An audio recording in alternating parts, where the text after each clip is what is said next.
दोस्तों, सीरियल वसुधा में अब वो मोड़ आने वाला है जो पूरी कहानी की दिशा ही बदल देगा। एक ऐसा ट्विस्ट जिसे देखकर हर कोई दंग रह जाएगा। कहानी में प्यार, त्याग, साजिश और इमोशन का ऐसा संगम होगा कि आपकी नजरें स्क्रीन से हट नहीं पाएंगी। कहानी की शुरुआत होती है देव और वसुधा के उस हालात से जहां उनका रिश्ता अब एक बहुत बड़े इम्तिहान से गुजरने वाला है। एक तरफ नंदिनी और देव की सगाई की खबर ने पूरे घर में हलचल मचा रखी है। सभी रिश्ते, सभी भावनाएं जैसे किसी आग में तप रही हैं। अब प्रभात, अवि और दिव्या तीनों देव के सबसे करीबी मिलकर उसे एक ऐसा सुझाव देते हैं जो सुनने में तो आसान लगता है, लेकिन उसके अंजाम बहुत भारी हो सकते हैं। वो देव से कहते हैं, देखो देव, हालात बहुत बिगड़ चुके हैं। नंदिनी और तुम्हारी सगाई की खबर ने सबका दिमाग गरमा दिया है।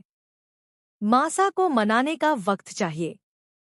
इसलिए तुम कुछ दिन के लिए वसुधा को लेकर उदयपुर से बाहर चले जाओ।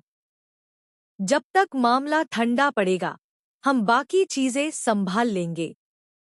देव पहले तो सोच में पड़ जाता है, लेकिन बाद में तर्क है, इसलिए वो सहमत हो जाता है।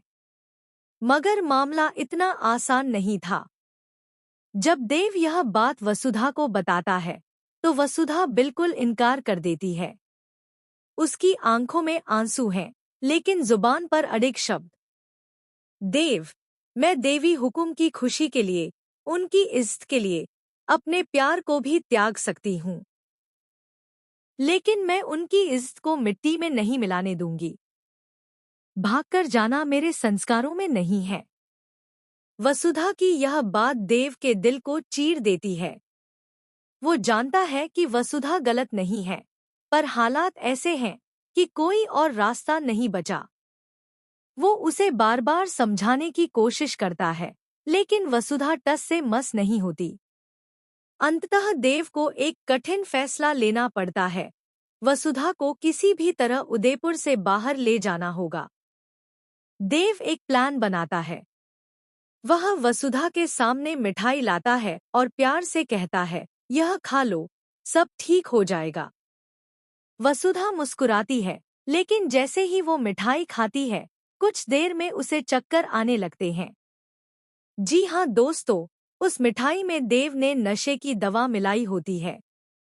वसुधा धीरे धीरे बेहोश हो जाती है और देव उसे अपने कमरे में ले जाने की कोशिश करता है। लेकिन तभी कहानी में आता है सबसे बड़ा मोड़। सारिका। जी हाँ, सार,